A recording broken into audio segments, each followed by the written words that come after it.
Hello, I'm Paul from Ranson Art and welcome to today's painting tutorial, which is this. The old weathered barn painting, originally by Bob Ross, but my version with a few little tweaks. Now I know that cabins cause us terrible trouble with angles, and if you've not got that sort of a brain that sees things like that, they can really cause you some headaches. So I tried to make things as simple as possible, and I like using a line drawing. Now, I know Bob didn't use one in his show, but he didn't have time. But once you see those angles, and once you get used to painting them and using your knife to complete those angles, they start to stick. It's called muscle memory, and your brain remembers shapes. So, use a line drawing to help you get started, and you'll soon be painting cabins without them. Anyway, happy painting, people. Here's the canvas I'm going to be painting on, and here is my cabin. As you can see, I've got a line drawing to work from, and I'm going to put some graphite on the back of this so I can transfer it to my canvas. I'm painting on a stretched canvas, and to help it stop sagging, I put a book underneath. I use a tape measure to get the position right. I'm going to use a ballpoint pen, and because this is all straight lines, I'm going to use a ruler as well. Just use light pressure, and after you put a couple of lines on, lift it up to make sure you're getting an outline. So here's my canvas. I'll take off my line drawing and save it for future projects. I'm going to use acrylics for an underpainting, and to help me apply it, I'm going to use this, an old bristle brush and a piece of cellulose cast sponge. Here's my acrylic colours. I've got some raw umber, some burnt sienna, some hooker's green and some black. But you use whatever colours you have. I'm going to start off with a little bit of black, and I want to block in two shadows. The shadow under the edge of the roof, but you can use black oil paint and your palette knife if you wish. I'm going to have some background trees, and I like to put some little markers on to help me with size and position. I take just a small amount on my sponge, tap it out well, and on the right hand side I want a tree that's a little bigger, so somewhere up here. In the middle I want a tree somewhere about here, and then a third tree somewhere between the two. Now time to fill them in. A little bit of the green and a little bit of black. I want a lovely dark green colour for this. I want a shadow green. And I'm going to just start off by dabbing in and making some little shapes. Hold the sponge gently and tap as though you're beating a drum. For the shape, I will see a little stack of umbrellas, each one sitting above the other, creating the shape of my tree.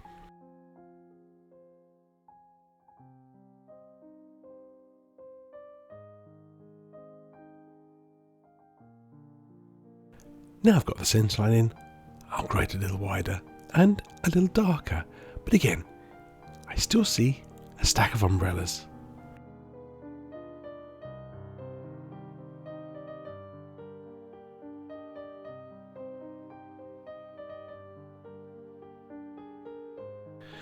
Don't worry about acrylic paint that gets into the shape of the cabin.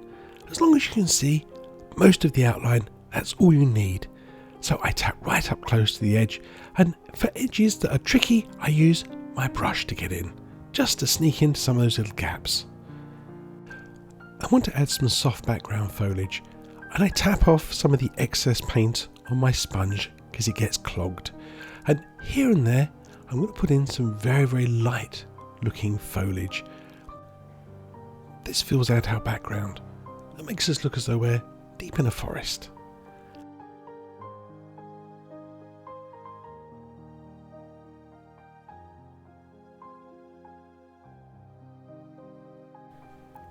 For the midground and the foreground, I simply want to use a combination of black and browns to block in the shadowy areas beside the cabin. The last thing to add to our trees are some branches.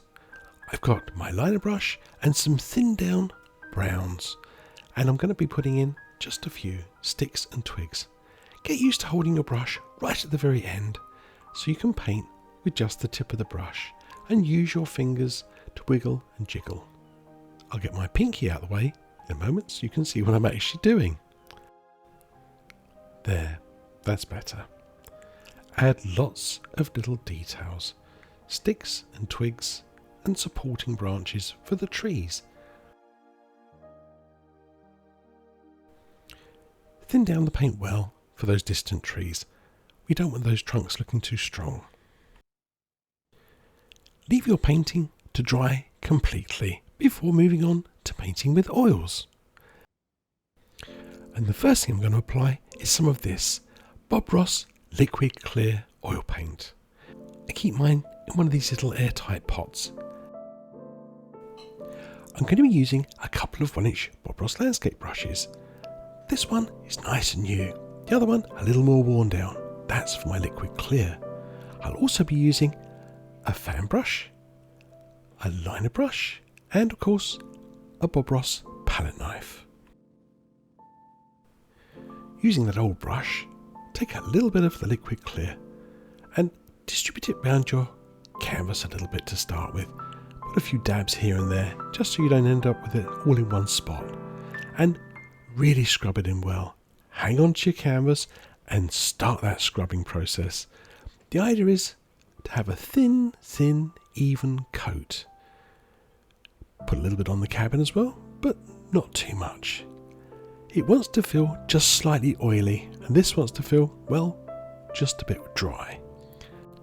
I made a video all about liquid clear. I'll drop a link to it in the description below. On my palette, I have some titanium white, a little bit of phthalo blue, black, some alizarin crimson and sap green, cad yellow, yellow ochre, Indian yellow, and later on some red. My Indian yellow is a bit oily, so I've soaked up the excess with some paper towel. I'm going to use the old brush again, the one I used for liquid clear, and I want to dry clean it first. I don't want that getting into my paint. And my very first colour is going to be Indian yellow. This is one of my favourite colours, a transparent egg yolk yellow colour. I'm going to use this colour to glaze my background sky, a lovely golden yellow colour. Being transparent means I don't have to worry about my trees. I can paint right over them, and they're left completely unharmed. They just pick up a nice golden glow. It's just like painting a stained glass window. I've applied this everywhere on my canvas, with the exception, of course, of the cabin. So there's even a little bit in this background area here too. It just adds a nice little tint of colour. But I think really this should be a little stronger behind these trees. So I'm going to go back and add a little bit more. I want this to look like either a sunrise or a sunset. There we are. That looks lovely. But I want to darken these corners a little bit. And for this, I need a colour called Christmas Brown, Sap Green, and Alizarin Crimson. We'll use that colour in our cabin as well. So mix it up well. And as you can see, you end up with a lovely, transparent, chocolatey brown colour. I'm going to carry on using this old brush to put a little bit of Christmas brown on to the corners of my painting. I want the eye to be drawn to the centre of the picture, so don't put any here, no, you want to put it up in these corners to start with. Just apply a small amount to see how strong it is. If it's too strong, you can take some off. But I want to create the impression almost like a vignette, a soft oval shaped painting using dark corners and sides. Blend well and stand back often to make sure you don't have any hard edges. Time to add some highlights to my big trees, and for this I'm using my nice new 1-inch Bob Ross landscape brush. Be sure your brush is not too worn, it'll give you much better results.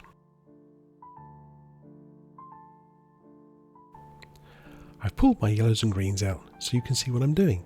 I moved my Christmas brown over. I want to be holding my Bob Ross brush so I can see the logo. Don't turn the brush over when you're loading paint. just load it on one side.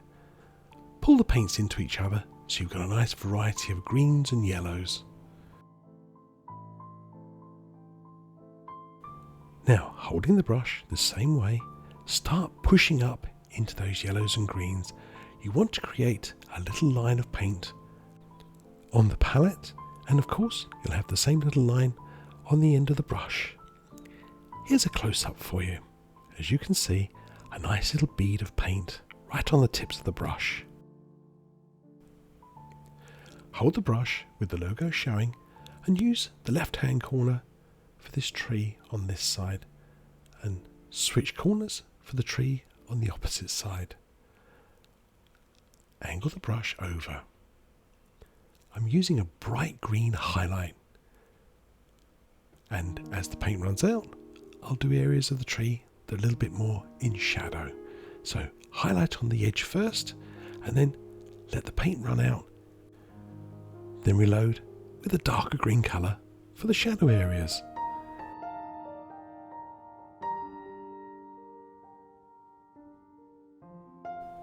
Paint your tree one branch at a time and keep in mind the umbrella shapes.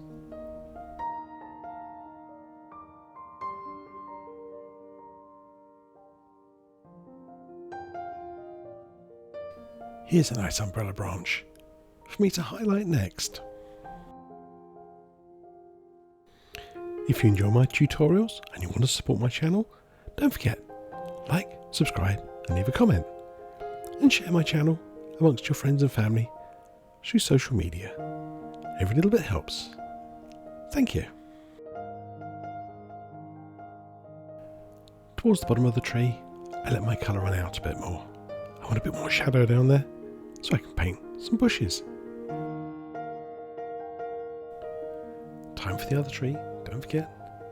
Logo showing up, and again, little umbrella shapes.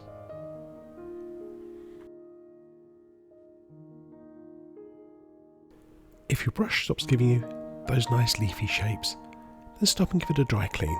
The chances are it's just clogged with paint. Now, time to paint the tree in the middle. I think that colour is a little bit on the pale side, a bit too yellow. I'll go back and add a little touch of dark green here and there. Don't be tempted to repaint the whole tree over. You'll just mix a lot of green mud. How do I know? Well, I've mixed a lot of green mud in my time.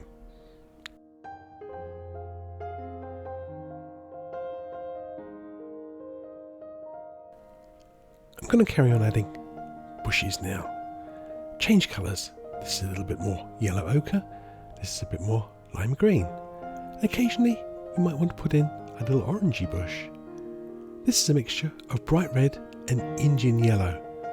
But take care, it's a colour that's a little bit of a firecracker. It doesn't always sit nicely in your painting.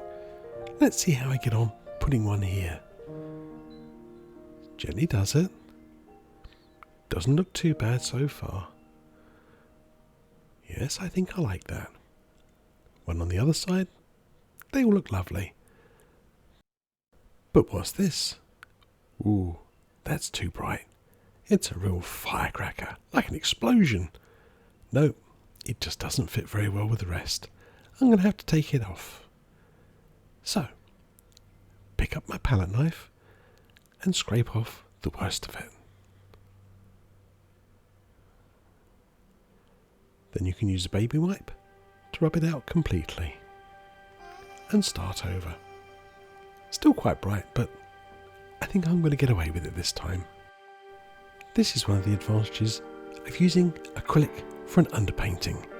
It always stays nice and dark. Time to work on the cabin. I'm going to take some of my Christmas brown colour and darken it with a little bit of black. I want a really dark brown colour. This is going to be an underpainting for the roof and the walls. Spread it out thinly and take a little roll of paint. I'll do that again so you can see it more clearly. There we go, about the size of a cocktail stick. And with firm pressure, press and push this colour down into the painting. Having a nice outline to follow will give you confidence that you're doing it right. And this confidence will help you paint future cabins. But a little outline is helpful to start with.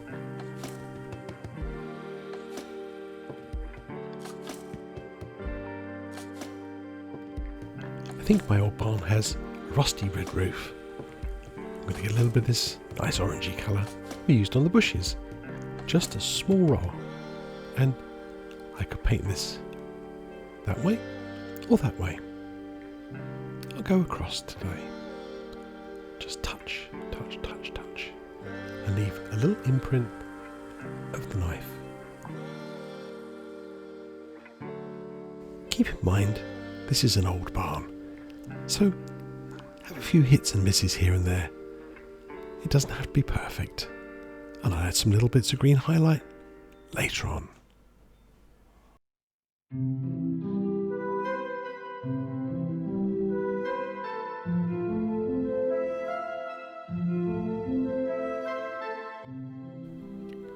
I'm going to block in the rest of the barn using that same dark Christmas brown colour. One thing I'm careful of though is not to lose the corners of the building, so I scratch them in to remind me where they are.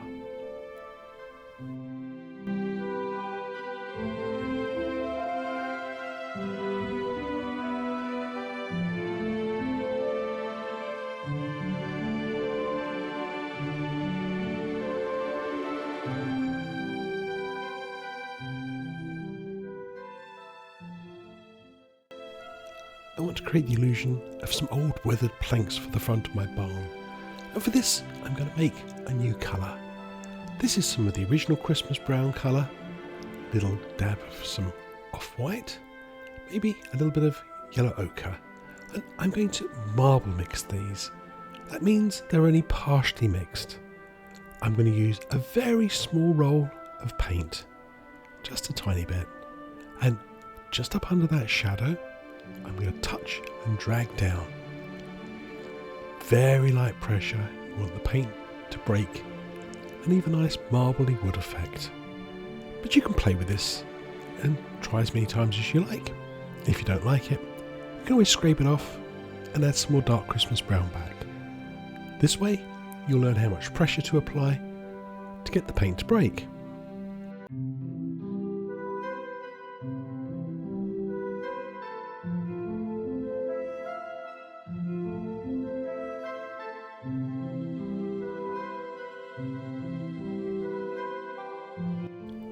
Let's add a little shadow line to the corner of my building. This just separates the roof from the wall. It shows where the planks maybe don't get quite as well weathered, but it gives a nice little relief line.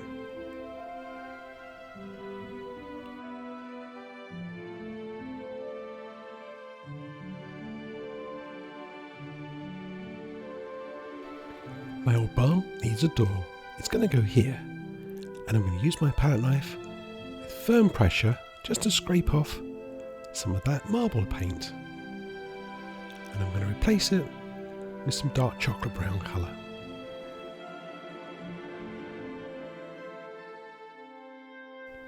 Then a touch more of that marble mix, a little bit brighter, just to outline the edge of the door, give it a frame.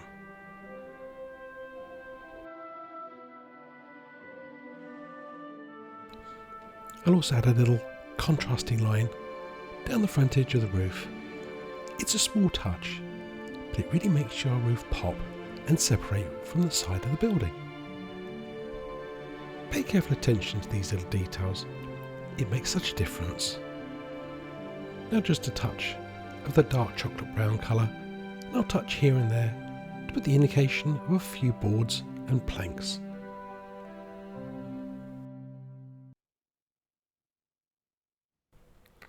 I'm going to add a few grasses and weeds to the bottom edge of this building.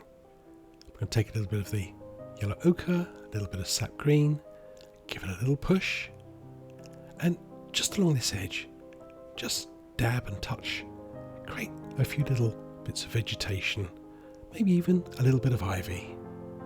This helps to settle the building into the painting.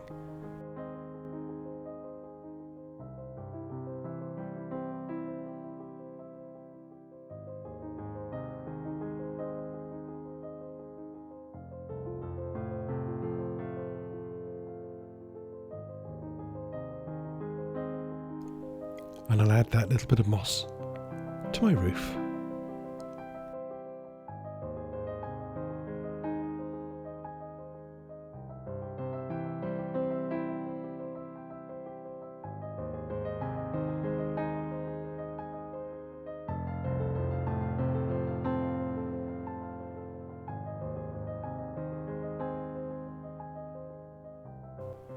To get to my barn, I'm going to need a path. Something about this big at the start, and maybe, well, just a little bit bigger as it gets towards me. This big? Maybe this big, but certainly not something narrow. Let's use this marble mix again. I might even add a touch of blue, just for fun. Pick up a little roll of paint and apply it with a sort of a dipping action. Just run your knife across the painting, and that little dip in the centre gives the impression that it's been well used. There's a little groove worn into it. That's it, a little dip. And see how big I can grow it. It wants to be nearly halfway across the painting by the time I reach the bottom of the canvas. This gives my painting perspective and moves my barn further back in the painting. To the side here, I'm just going to have some nice grass. My brush again is the nice one with the logo facing up, and again I'm just going to pull my paint down and then push into it to create a little line of colour. This again creates a little line of paint on the edge of my brush. Now, with the brush at about 45 degrees, just touch and leave little indications of the edge of the brush. Don't forget, follow the lay of the land and leave little bits of dark here and there. It makes the land look as though it's got lumps and bumps in it.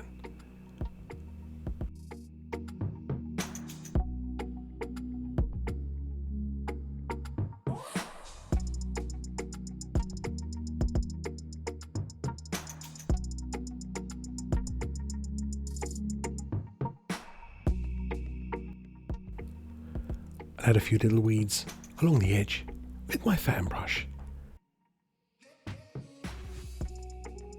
And finally, a little shadow line on the other side of the path to make it look as though the ground is slightly higher than the pathway. Small touches, but they make such a difference to the finished painting. And finally, a signature with, of course, a little bird on top. And here's my finished painting, the old weathered barn, originally by Bob Ross. Don't forget, a line drawing can be your best friend when you're painting a building. Now don't go away, there's another painting coming along right now. Happy painting, people.